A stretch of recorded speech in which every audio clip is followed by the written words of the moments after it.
안녕하세요, 신났습니다. 2024년 사길 잘했다, 만족스럽다 라고 생각한 거 베스트 5 빠르게 말씀드려보도록 하겠습니다. 첫 번째로 잘 샀다고 생각한 거 갤럭시 S24 울트라입니다. 메인폰인 아이폰 16 프로가 아니야? 라고 하실 수 있겠지만 좀 더 잘 쓰고 있다는 느낌은 개인적으로 갤럭시 쪽인 것 같습니다. 사실 꽤 쏠쏠하게 오랫동안 써와서 체감상 작년에 산 것 아닌가 생각이 들긴 했지만 출시일 보니까 2024년 1월이더라고요. 올해 구매한 제품이 맞습니다. 일단 배터리 러닝 타임이 너무 좋았고요. 발열 관리도 전작 대비 훨씬 좋아져서 S23 울트라를 썼을 때보다 만족감이 훨씬 높아졌습니다. 저 같은 경우는 촬영을 많이 하다 보니까 카메라 성능도 중요한데요. 사실 성능 자체는 아이폰 16 프로랑 갤럭시 S24 울트라랑 뭐가 더 좋다 하기 어려울 정도로 둘 다 좋았는데 일반적인 통념과는 반대로 저의 경우에 있어서는 렌즈 배율 때문에 영상 촬영할 때는 갤럭시 쪽에 손이 더 자주 가더라고요. 이번 아이폰 16 프로의 경우에는 초광각 광각 5배줌 망원 렌즈가 탑재되어 있는데 이 5배줌 망원 렌즈의 최소 초점 거리가 꽤나 길다 보니까 웬만한 상황에서 줌인을 해서 찍게 되면 망원 렌즈로 촬영을 하게 되는 것이 아니라 광각 렌즈를 디지털 크롭 먹여서 촬영이 되는 경우가 많았습니다. 초점이 안 맞더라도 배율 렌즈 지정을 스스로 좀 할 수 있었으면 좋았을 텐데 사용자의 렌즈 선택 권한도 없었고요. 그래서 사용자의 활용 패턴에 따라서 달라지겠지만 저의 경우에 있어서는 이게 조금 아쉬웠고, 그렇기 때문에 초광각 광각 3배 망원 5배 망원으로 좀 더 실사용에서 많이 쓸 초점 거리를 촘촘하게 메워둔 갤럭시 쪽의 활용성이 더 좋게 느껴졌습니다. 전작의 10배 망원에서 반으로 줄어든 5배 망원 또한 저를 포함한 많은 분들이 이미 실사용 리뷰에서 보여줬듯 훨씬 올라간 활용성 대비 크게 너프라고 생각이 들지도 않았고요. 사실 실생활에서 30배 줌, 100배 줌 사용할 일이 많지도 않았고요. 그리고 개인적으로 각진 디자인을 좋아해서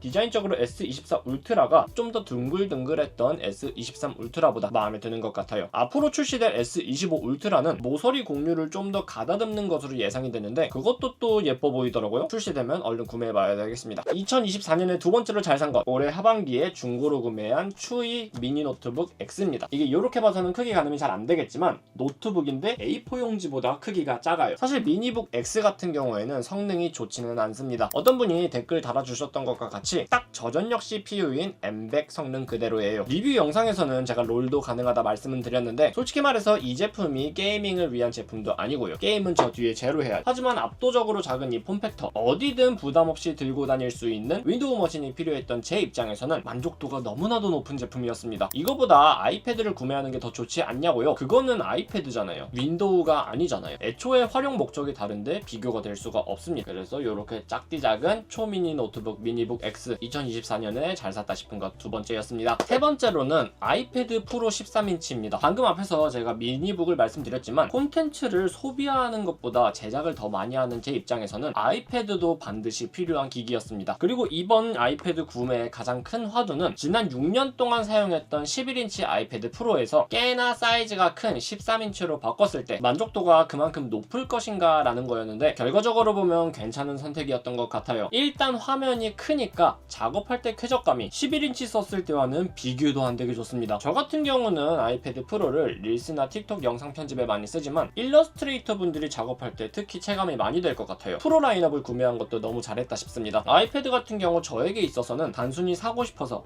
콘텐츠 소비만을 위한 제품이 아니고 콘텐츠 창작을 위한 제품에 더 가깝고 제 수익 창출을 위한 제품이다 보니까 어중간하게 돈 아끼겠다고 일반 아이패드나 아이패드 에어를 구매하는 것보다 애초에 구매할 때 아이패드 프로를 구매해서 작업 스트레스를 없앤 부분도 너무 잘한 선택이었다고 생각이 듭니다. 네 번째 제품은 얘예요. 전자제품은 아닌데 요즘 만족도가 진짜 높아서 영상에 포함시킬 수밖에 없었습니다. 야마젠의 X 그릴입니다. 제가 살고 있는 일본은 한국과는 다르게 육류가 진짜 저렴하거든요. 그래서 한국에서 살 때보다 훨씬 고기를 많이 먹게 되는데 와규 스테이크든 삼겹살이든 프라이팬에 구워 먹는 것도 사실 맛은 있지만 그릴에서 구워 먹는 걸 더 선호하는 편이거든요. 실시간으로 기름이 고이지 않고 쪽쪽 빠져줘야 되니까. X 그릴은 가격도 비싸지 않으면서 활용성도 높은 그런 제품이었습니다. 보통 저가형 그릴 같은 경우 열선 배치가 좁아서 플레이트 어디는 뜨겁고 어디는 열 하나도 안 들고 그러는 경우가 있는데 X 그릴은 그렇지 않아서 너무 좋았고요. 가장자리까지 골고루 다 뜨겁게 구울 수 있었습니다.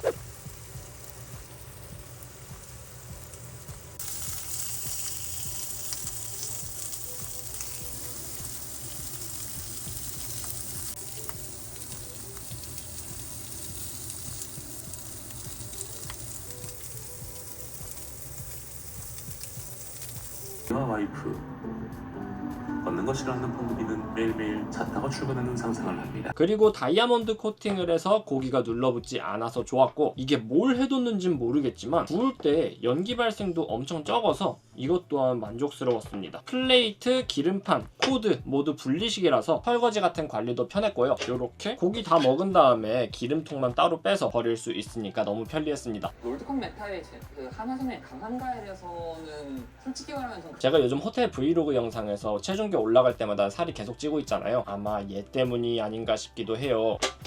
고기 좀 그만 먹어야 되네. 너무 싸잖아.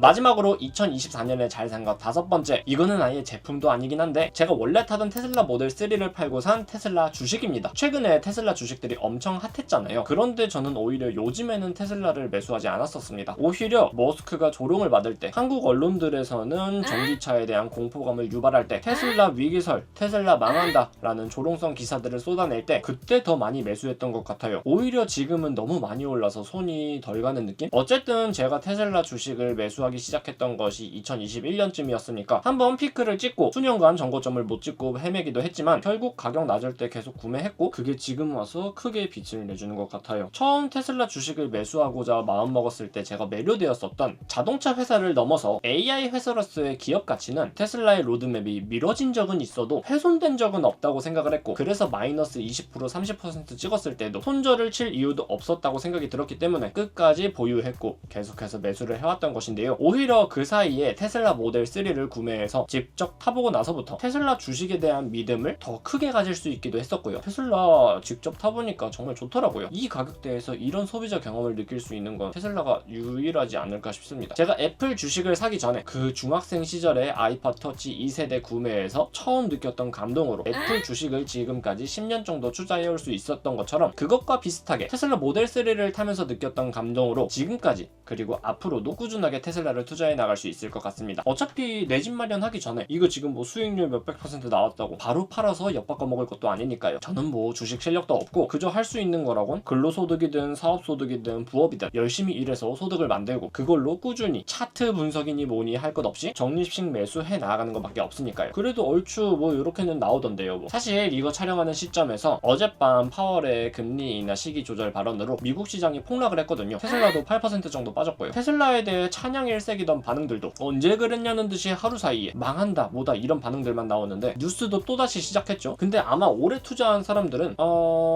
아마 아무렇지도 않을 거예요. 어차피 지금 당장 현금화 할 것도 아니고 주가가 빠지면 그동안 비싸서 못 샀던 주식들 그만큼 싸게 살 수 있는 기회가 온 것이니까요. 이게 올해 투자한 장기 투자자들의 심리적 안전 마진인 것 같습니다. 자, 이렇게 해서 올해 잘 샀다 싶은 것들 베스트 5 뽑아봤습니다. 사실 올해 정말 소비 구매를 잘 했던 것 같아서 소개시켜드리고 싶었던 것들이 되게 많았는데 그 중에서 5개만 딱 추리기 되게 어려웠던 것 같아요. 역시 지름은 정말 즐거운 것 같습니다. 영상이 도움이 되셨다면 좋아요, 구독, 알람 설정 부탁드립니다. 여러분들의 좋아요, 구독이 제 다음 컨텐츠 제작에 큰 힘이 됩니다. 시청해주셔서 감사합니다. 지금까지 시나스였습니다. 구독자 여러분들 2024년 마무리 잘 하시길 바라겠고 2025년도 행복하시길 바라겠습니다. 감사합니다.